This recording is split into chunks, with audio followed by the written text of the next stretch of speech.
Before we move on, I'd like to just do some basic housekeeping. If you do have any issues, any tech issues, if any audio doesn't work or the screen freezes and all of a sudden the speakers look like this, remember, don't take a screenshot and tweet that. But the way to sort that is to get onto the chat and start and let us know, because we do have a team behind the scenes who'll be able to work on that. So any problems, get in touch through the chat. If you do get kicked out of the webinar for any reason, you can use the same link to get back in. But hopefully there won't be any issues. Now, this is a virtual event, and we recognize that a virtual event is not just a normal, traditional face-to-face conference that you turn into an online thing. You have to actually think a little bit differently about how to set it up. So we have a lot of speakers today in very short, snappy sessions that we hope will keep you engaged and hold your attention. But we also want this to be about you. We want to use this as an opportunity to learn more about you, to find out what matters to you, and therefore how CANIE can evolve and grow to support you in your efforts to take more climate action. So we will be using a lot of different interactive tools today. I've mentioned the chat function, please go for it. We will also be using it to share a lot of useful links and URLs throughout the day. Use it to introduce yourselves. I think that's already starting to happen. We will also be running a series of polls, partly because we're nosy and we want to know what you think, but also to make sure that we can actually find out more about what you really need. So we will be asking you questions, so get ready to submit your answers in a few minutes. Also, for our incredible range of speakers and panelists, you will have the option to submit your questions through the Q&A function. Now, we know that some of you might actually also put your questions in Q&A. That's fine too. We're monitoring everything so that hopefully we can pick up all of the questions that you are interested in so we can put them to our speakers. Okay, so let's move on to our first poll to see if we can actually test this.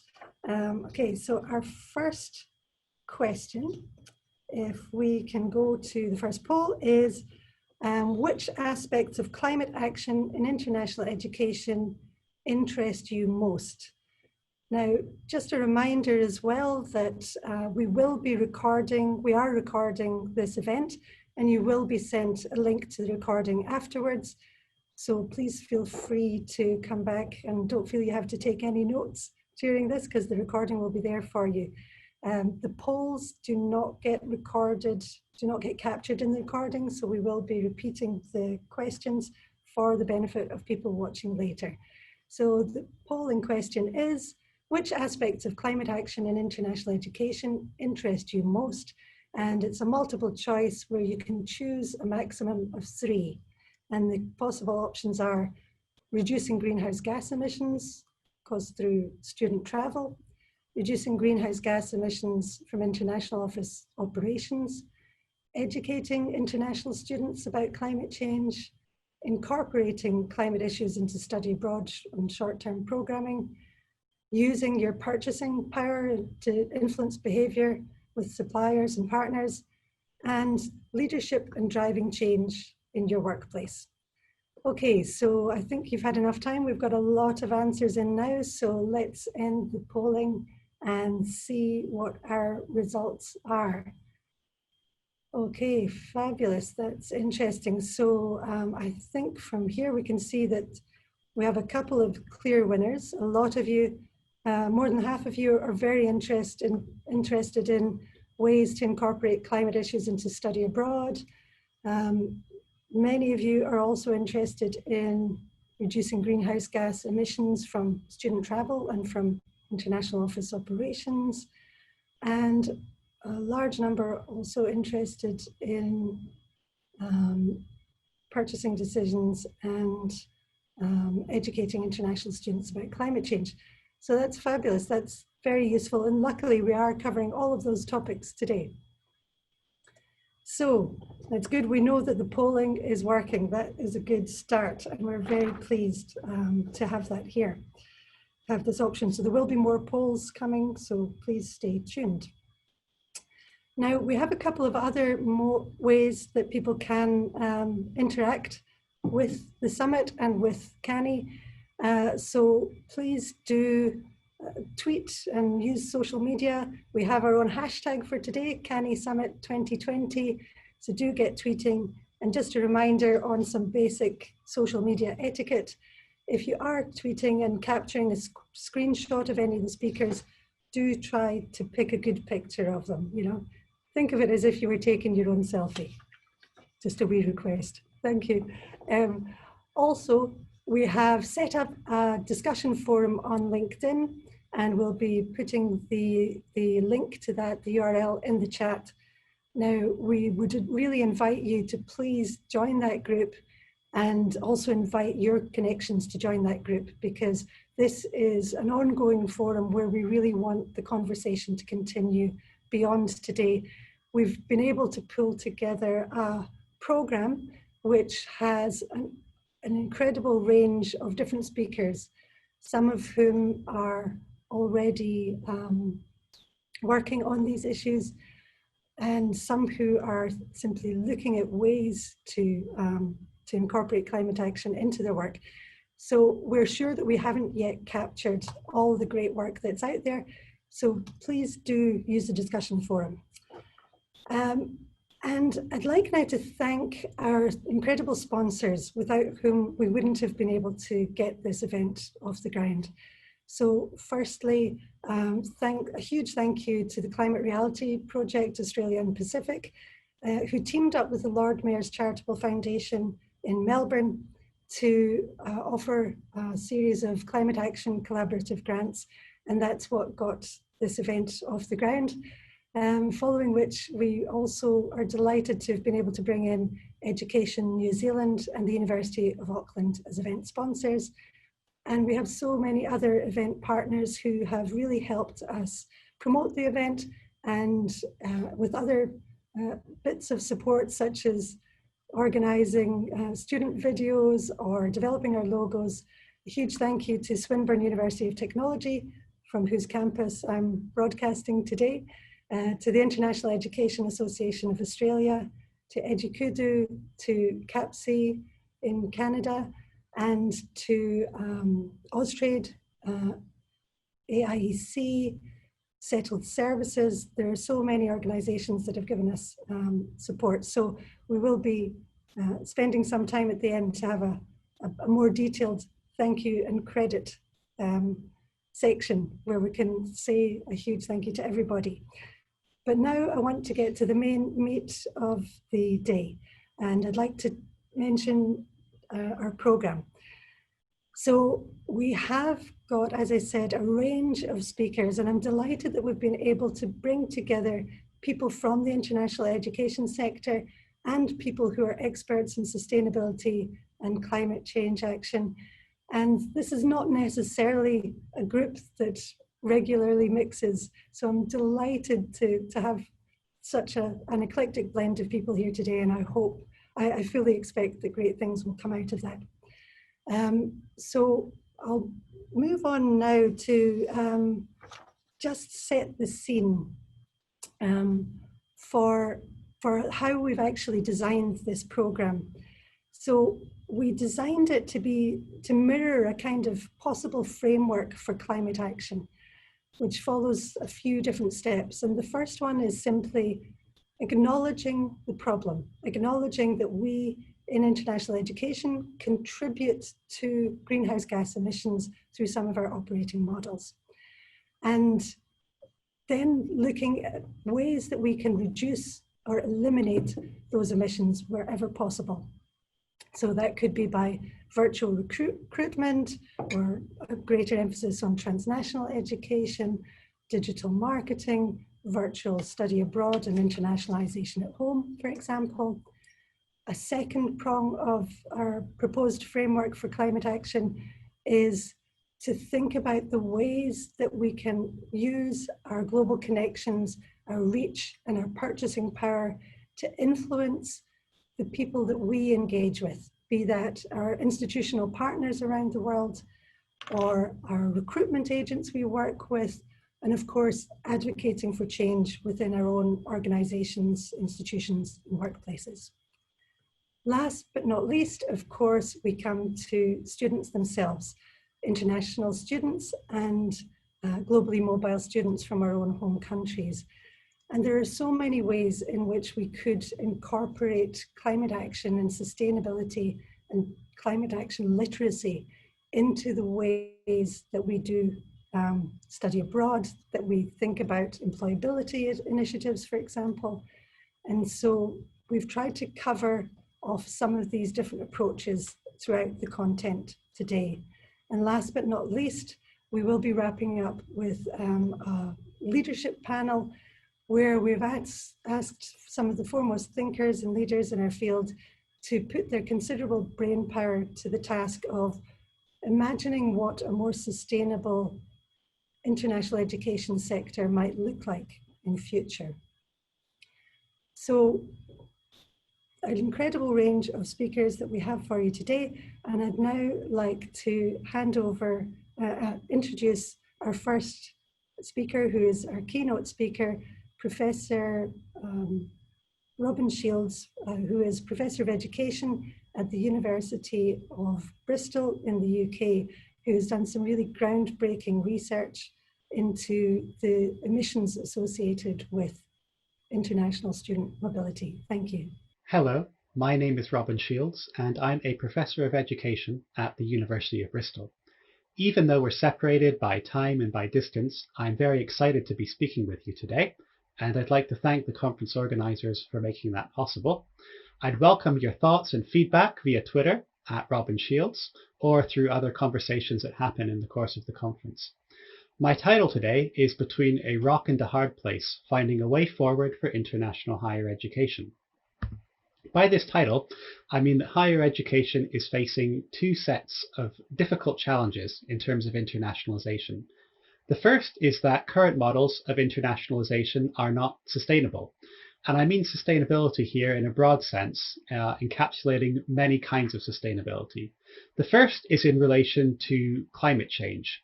So there are about 5 million students who go to another country for studies in higher education every year, and most of them travel by airplane, and this has an immense carbon footprint. So in one study, I've estimated that this is between 14 and 39 megatons of carbon emitted into the atmosphere every year, which is comparable to the entire emissions of small to medium-sized countries. So this is obviously a large challenge in terms of sustainability. We cannot keep flying people around the world in the way that we have up until now and escape the very worst effects of climate change. Now, air travel is actually a relatively small component of global greenhouse gas emissions. It's less than 5%, but it is also one which is very unequal. So, for example, one long-haul flight, just a one-way flight, often produces more carbon than an individual in a low-income country will for the entire year in their lives. So there's a big inequality between those who are able to be mobile and those who are not. A second sense in which internationalization is not sustainable is in terms of skills and the job market. So universities pride themselves on equipping their graduates to be successful in a job market which is embedded in an economy which is fundamentally unsustainable. It's heavily reliant on carbon-based energy and environmental consumption which can't be sustained over the long term. The third way in which internationalization is not sustainable is in terms of inequality and access to higher education. So the ability to access international, or the ability to study abroad, is largely determined by the ability to pay often higher tuition fees than students within the country of study will pay. And although there are scholarships available, many or most students have to be able to fund their own studies. This circumvents national policies which might emphasize equity of access for different groups or by gender, and so increases inequality over time. Third, the coronavirus crisis has highlighted that internationalization is not sustainable in terms of institutional funding and finances. So higher education institutions are generally supposed to be durable over long periods of time, but international enrollments can fluctuate wildly from year to year. Until now, this fluctuation has mainly been a pattern of growth, so it's benefited universities, and many have come to rely on international student enrollments as a core aspect of their financial model. However, the current crisis shows how what goes up can also come down, and so many universities are facing a large hole in their budget and looking at cutting staff numbers over the coming years due to fluctuation in international student enrollment. So this is another sense in which internationalization as we know it today is not sustainable. However, the other challenge is that international higher education is increasingly necessary. One reason is that there is a growth in right-wing nationalist and populist movements around the world. I am speaking to you today from the United Kingdom, and we certainly had our share here. These movements often embed racist or sexist ideologies and aim to pit different groups, national groups or ethnic groups, against one another. And so international higher education can help promote understanding between different nationalities, which can resist these movements or challenge them. The second is that there are many global challenges, such as climate change, such as the refugee crisis, that require cooperation between different nations, and international study can lay a valuable foundation for individuals to work across national borders and to work with different nationalities throughout their lives. So it's very necessary to face these challenges. And third, there are many well-documented benefits to international education, both for individuals and for universities. For individuals, these benefits include self-confidence, improved communication skills, greater tolerance towards other groups, and employability, better outcomes in the job market. For institutions, benefits include access to new curricula and also new research opportunities. So we are currently between a rock and a hard place. We have these two challenges, and so the question is, how do we move forward? I've outlined four very brief hypothetical paths forward that we could take, and I'll discuss them briefly. The first would be, following presumably a downturn from the coronavirus over the next year or two, to resume business as usual, or to try to revert to the methods of internationalization that we've been doing. This will be tempting because it will offer a source of revenue for universities, but over the longer term, it's almost certainly unsustainable. The current levels of greenhouse gas emissions that we are producing as a global society will almost certainly result in catastrophic climate change if we don't address this, and universities will certainly suffer from those effects. The second would be to move to more sustainable forms of provision, so to look at how we can offer courses by distance education, hold academic conferences online, such as this one, or perhaps work in partnerships to deliver courses overseas. The courses would then be sustainable, and we'd be kind of highlighting a sustainable model of provision, but we would still be providing graduates for an economy and a society which are fundamentally unsustainable. So a third way to move forward would be to transform higher education, to look at the types of research that we conduct, the teaching that we do, the types of knowledge that we value, and perhaps look to alternative knowledge systems, indigenous education in many parts of the world, to create a form of higher education that puts sustainability at the center and produces graduates that think in a different way, perhaps an industry or society would want at the moment, but who can reshape society to become more sustainable. And finally, we can look at higher education as an agent for transformation. So although universities are dependent upon national governments for funding, they can also push back in a way and create change within a society. So they can influence companies, they can influence governments to change current economic models to become more sustainable. And so obviously the fourth ideal is kind of the best outcome. It's somewhat utopian. And so like many educators or researchers in education, I think I'm very quick to advocate transformation, but the challenge is always, how do we get there? How do we get to this great vision? And I think it's not going to happen overnight. It's going to be incremental change. And so the best thing we can do actually is to look at what we did last year and try to improve upon it. So I'm actually a huge favor of incremental change, a huge advocate of incremental change. These transformation doesn't happen overnight. I think it's going to happen through people progressively trying to improve on what they've been doing in the past. But there's a sense of urgency to this. So we need to look at what we've been doing and really push ourselves to try and do a lot better each year. The coronavirus crisis has been a tragedy and has disrupted lives in many different senses, but it will offer us a chance to kind of think things anew, consider the situation afresh, and it will build up a whole set of experiences and abilities to work together online, as we see through this conference. So the next thing we can do is to lead by example. If we expect small businesses that are often squeezed for cash to undergo big changes to become sustainable, we need to show that universities, which are relatively privileged and have large budgets, can do the same. So we need to show what is possible, such as working together online to create meaningful change, as we're doing here. And I think that is the best way to get from where we are, between the rock and the hard place, to something which is much better. So the message here is that although internationalization as we know it is not sustainable, the answer is not to back away from internationalization, but actually to push forward, to become more international, but to do it in a different, more reflective, more intelligent way, which considers environmental costs and tries to show what would be possible if all organizations were to act as we do.